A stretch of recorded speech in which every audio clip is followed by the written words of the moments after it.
পৃথিবীর সর্বোচ্চ petrol pump. কাজার monastery নতুন 2009 সালে তৈরি, 14তম দলাই লামা উদ্বোধন করেন। গন্তব্য পিন ভ্যালি ন্যাশনাল পার্ক, 675 বর্গ কিলোমিটার এরিয়া জুড়ে 11,500 ফিট উচ্চতায় এই ন্যাশনাল পার্ক। এই হচ্ছে আমার পেছনের ল্যান্ডস্কেপ, মাটি দিয়ে ইট বানানো হচ্ছে। পিন ভ্যালিতে অবস্থিত কুংরি মনেস্ট্রি, স্ফিতির দ্বিতীয় বৃহত্তম মনেস্ট্রি। কুংরি মনেস্ট্রিতে ডোনেশন বক্সের জায়গায় এইটা ভিলেজ, আর তার পাশ দিয়ে বয়ে চলেছে পার্বতী রিভার। এখান থেকে ট্রেকিং হয় পার্বতী পিকের। পার্বতী রেঞ্জের ঠিক নিচে পিন নদীর ধারে স্ফিতির শেষ গ্রাম মুদ। আমার দেখা স্ফিতির সবচেয়ে সুন্দর গ্রাম ধানকার। ধানকার শব্দের অর্থ ক্লিফ অন ফোর্ট। 12,776 ফিট উচ্চতায় ধানকার গ্রাম। তাহলে শুরু করি স্ফিতি এক্সপ্রেসের ষষ্ঠ পর্ব। Good morning. আজকে 16 সেপ্টেম্বর, একটা দারুণ সকাল, কিন্তু সকালটা আগের দিনের মতো ঝলমলে নয়। তার কারণ গতকাল স্ফিতিতে বৃষ্টি হয়েছে হালকা, এখন কোল্ড ডেজার্ট স্ফিতিতেও হালকা হালকা বৃষ্টি হয়।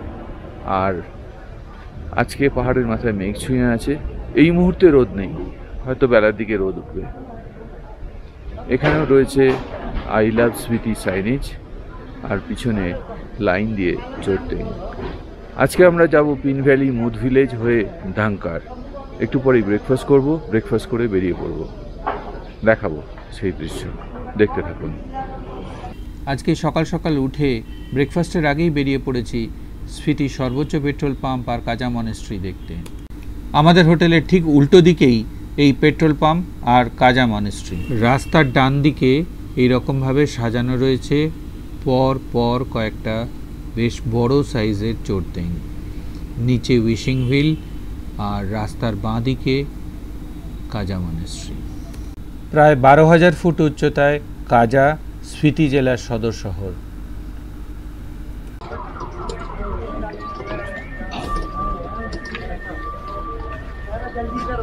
প্রেয়ার হুইলগুলো কিন্তু ঘোরালে অনেকেই মনে করেন যে যা আমরা উইশ করছি সেগুলো পূর্ণ হবে। মানালি থেকে কাজা এই 200 কিলোমিটার রাস্তার মধ্যে একমাত্র পেট্রোল পাম্প কাজা পেট্রোল পাম্প, স্ফিতি জেলার একমাত্র পেট্রোল পাম্প। আর এটা হচ্ছে পৃথিবীর সর্বোচ্চ পেট্রোল পাম্প। প্রায় 12,000 ফুট উচ্চতায় এই পেট্রোল পাম্প পৃথিবীর এক বিস্ময়। কাজার এই মনেস্ট্রি নতুন, পুরনো মনেস্ট্রি ছিল পাহাড়ের ওপরে। 1975 সালের এক ভয়ঙ্কর ভূমিকম্পে ধ্বংস হয়ে যায়। চিহ্নস্বরূপ ওখানে একটি বুদ্ধ মূর্তি বসানো রয়েছে। আর এই মনেস্ট্রি 2009 সালে 14তম দলাই লামার হাতে উদ্বোধন। কাজা মনেস্ট্রি আমাদের হোটেলের পাশেই, একটু উঁচুতে, সুন্দর বাগান ঘেরা, সাজানো গোজানো, কারুকার্য করা। লামারাই ঝাড় দিয়ে চারপাশটা পরিষ্কার করে রেখেছে, আর পাশেই রয়েছে লামাদের থাকার জায়গা। আমার চ্যানেলটা যারা প্রথমবার দেখছেন, প্লিজ চ্যানেলটা সাবস্ক্রাইব করে রাখুন।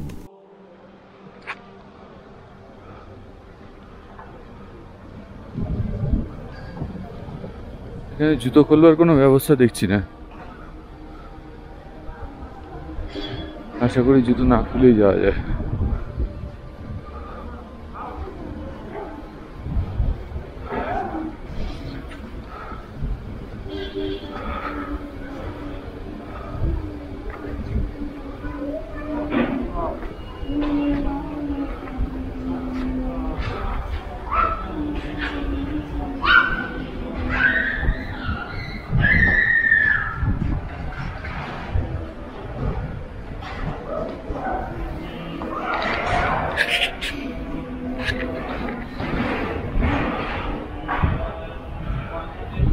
এইখানে জুতো খোলা জায়গা।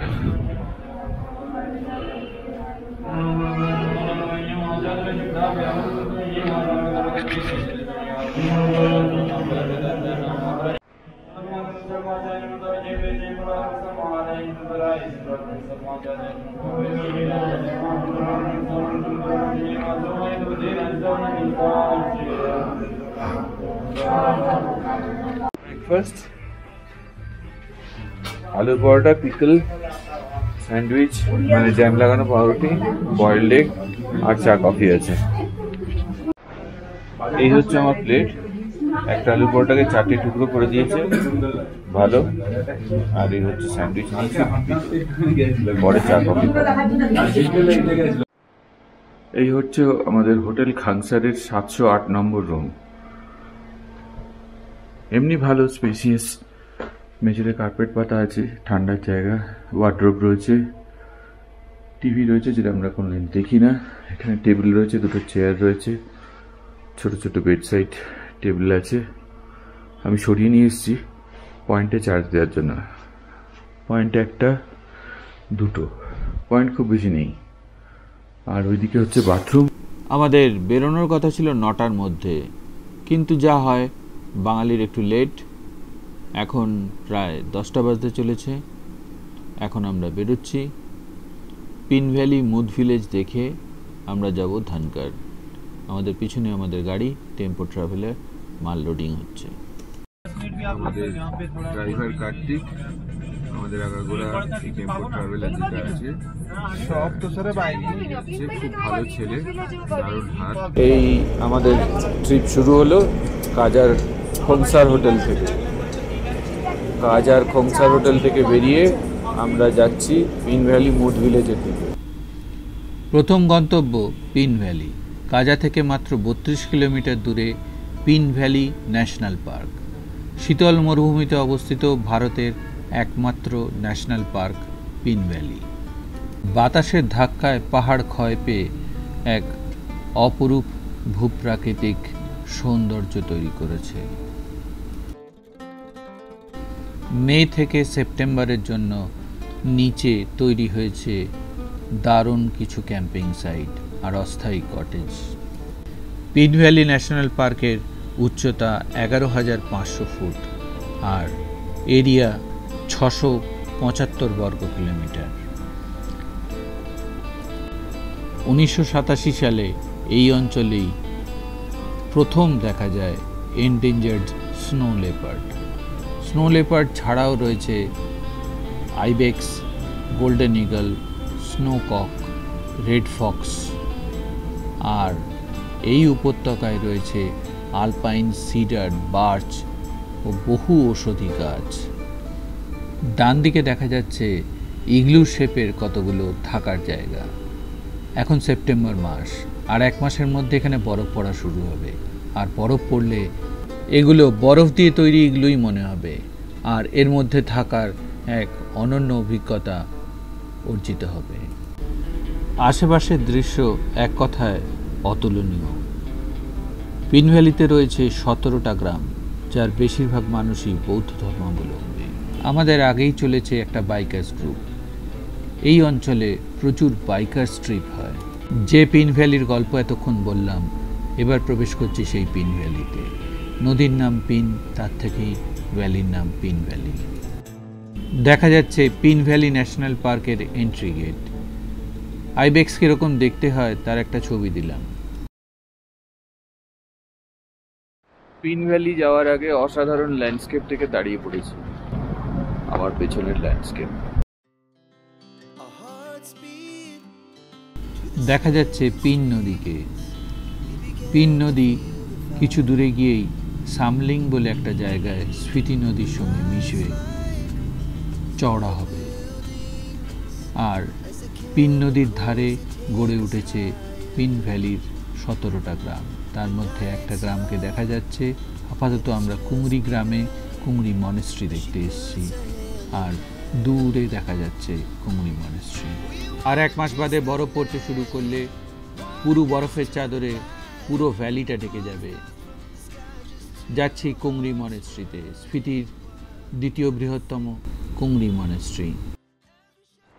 দাঁড়িয়ে আছি কুমরি মনেস্ট্রির সামনে পিন ভ্যালিতে। ভেতরে ছাঁচের মধ্যে ফেলে মাটিগুলোকে শক্ত করে জমিয়ে ইট তৈরি করা হচ্ছে। এখানকার মাটি ইট তৈরির খুব উপযোগী। আর এই ইট দিয়েই তৈরি হয় এখানকার বাড়িঘরদোর। এটা কুংরি মনেস্ট্রির একদম বাইরের গেট, অনেকটা তোরণের মতন। এর মধ্যে দিয়ে গিয়ে মূল মনেস্ট্রিতে প্রবেশ করতে হবে।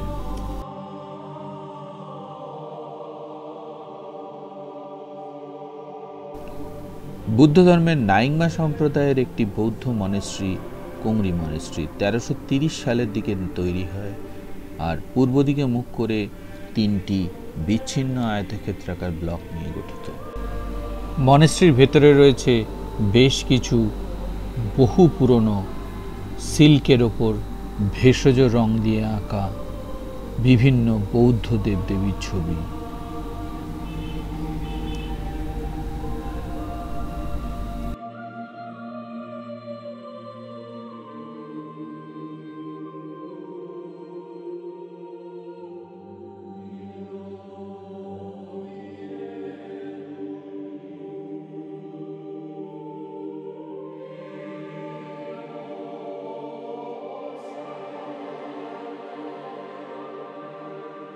মনেস্ট্রির মধ্যে ডোনেশন বক্সের বদলে রয়েছে এটা, বোধহয় রূপোর তৈরি। এখানে টাকা গুঁজে ডোনেশন দেওয়ার সিস্টেমটা নতুন লাগলো। কাঁচের আলমারিতে বিভিন্ন বৌদ্ধ দেবদেবীর মূর্তি রয়েছে। মনেস্ট্রির পাশে এইগুলো রয়েছে লামাদের থাকার জায়গা, গেস্ট রুম। বৌদ্ধ মতে বছরে 6 মাস গ্রীষ্ম আর 6 মাস শীত, মানে ঋতু দুটো, শীত আর গ্রীষ্ম। আগেকার দিনে লামারা এই 6 মাস মনেস্ট্রির ভেতরে বা কোনো পাহাড়ের গুহায় জপ তপ করে কাটাতেন, কিন্তু এখন শুধু গ্রীষ্মের শেষ 45 দিন তারা ওইভাবে কাটান। আজ গ্রীষ্ম শেষ, তাই সেটা উদযাপন করতে লামারা নানা বাদ্যযন্ত্র নিয়ে শোভাযাত্রা করে গ্রাম পরিক্রমা করতে বেরিয়েছেন। ফসল কাটা হয়ে গেছে, তাই শীতের অপেক্ষা। এখন পুরো ভ্যালি বরফে ঢেকে যাবে। লামারা পরিক্রমা শেষ করে মনেস্ট্রিতে প্রবেশ করল। কাল থেকে তাদের 3 দিন ছুটি। তারা এই 3 দিন গার্হস্থ্য জীবনের স্বাদ নিতে পারবেন। এখন প্রেয়ার হবে।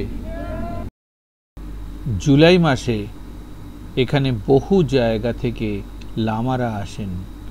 তখন পিন নদীর ধারে অনুষ্ঠিত হয় তরোয়াল হাতে লামাদের ডেভিল ডান্স বা শোট ডান্স। এখানেই কোনো এক সময় শত্রুদের সাথে লড়াই করতে করতে অহিংসা ভুলে অস্ত্র হাতে নিতে বাধ্য হয়েছিলেন। তাকেই স্মরণ করে বছরে একবার এই প্রতীকী নাচ। বাইরে প্রচণ্ড জোরে হাওয়া চলছে, সেই হাওয়ার আওয়াজ শুনুন।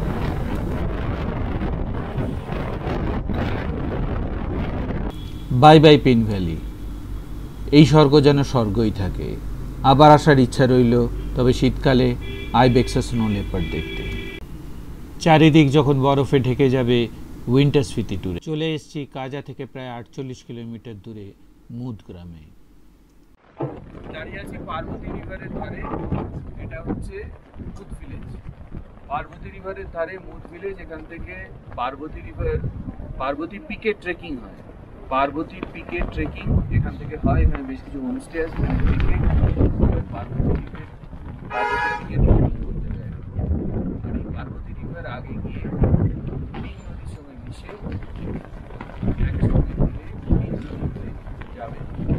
গিয়ে আবার সামনে আরেকটা নদীর সঙ্গে মিশে হারিয়ে যাবে। এখান থেকে যারা মণিকরণ ট্রেকিং করতে চান বা পার্বতী পিক ট্রেকিং করতে চান, তারা এখানকার হোমস্টেতে থেকে ট্রেক করতে পারেন।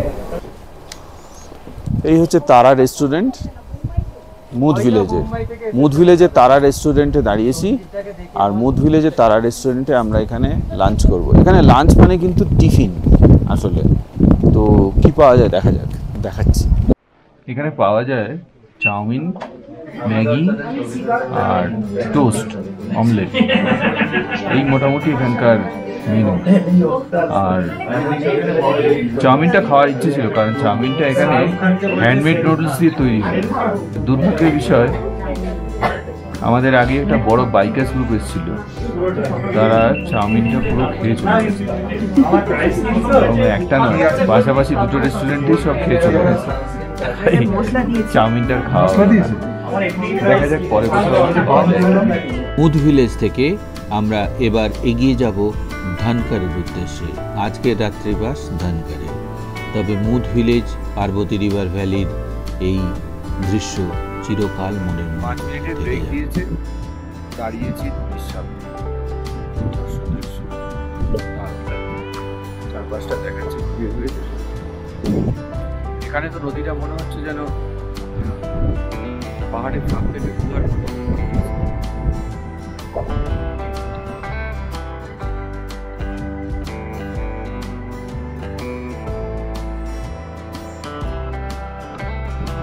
আর এখানে বিশাল সামনে যে ছায়াটা দেখছেন, এটা কিসের ছায়া বলুন তো? এটা মেঘের ছায়া। কখনো দেখেছেন মেঘের এত বড় ছায়া? এই উচ্চতায় এলে দেখা যায়। আলো থাকতে থাকতেই পৌঁছে গেলাম ক্লিফ অন ফোর্ট, ধনকর গ্রামে। আবহবিকারে ক্ষয়প্রাপ্ত বিশাল বিশাল এই মাটির পাহাড় ধনকরের বৈশিষ্ট্য। এখানে প্রায় সন্ধ্যে 7টা সাড়ে 7টা অবধি সূর্যের আলো থাকে। আর যেহেতু সূর্যের আলো থাকতে থাকতেই পৌঁছেছিলাম, সাক্ষী রইলাম এক অনন্য সূর্যাস্তে।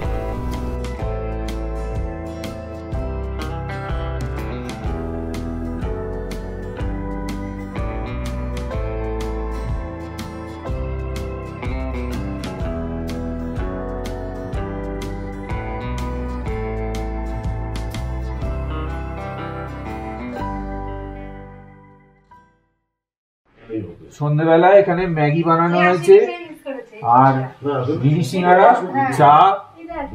এই হচ্ছে ধনকরের হোটেলে। এখন আমাদের রুমটা রান্নাঘর হয়ে গেছে। আমরা আপাতত বিরিয়ানির বাটিতে ম্যাগি খাই। যাকে আমরা ম্যাগি বলছি সেটা আবার নরের নুডল। ব্যাপারটা একটু ঘাটা অবশ্য, কিন্তু এদিন সন্ধ্যা জমে উঠেছিল গল্পে আর আড্ডায়। সম্পূর্ণ অপরিচিত কয়েকটি মানুষ এইভাবে মিশে গিয়েছিল, যেখানে বয়স একটি সংখ্যা মাত্র। ডিনারে প্রথম আইটেম ছিল স্যালাড, প্রায় ভাত, রুটি, হাফ ডিমের কারি, সুইট ডিশ, সেমুইয়ের পায়েস, মটর পনির। এটা ডাল, এটা নিয়ে বলার কিছু নেই।